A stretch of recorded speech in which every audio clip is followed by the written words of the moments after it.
আবৃত্তি কৰিবলৈ লৈছোঁ কবি হেম বৰুৱাৰ কবিতা আইতা।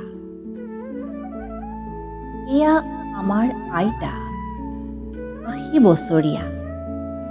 মধ্যাহ্নৰ সূৰুযৰ প্ৰখৰ তাপত নাইবা ঘন ঘোৰ বাৰিষাৰ প্ৰলয় দিনত জহকালি জাৰকালি সকলোকে উপলুঙা কৰি ঘূৰি ফুৰা মৰাপাট বৰণীয়া চুলি।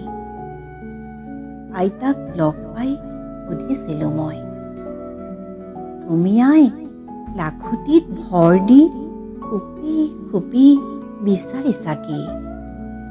আইতাই ঘোলা চকুজুৰি মোৰ ফালে তুলি একেষাৰ কথা মাথো ক'লে, মই বিচাৰিছোঁ কি? মই নুবুজিবি শুন। বিচাৰিছোঁ মই সেই ২০টা বছৰ মোৰ যৌৱনৰ সপোনৰ বাটৰ ধূলিত কিজানিবা আছে লীন হৈ। ধন্যবাদ।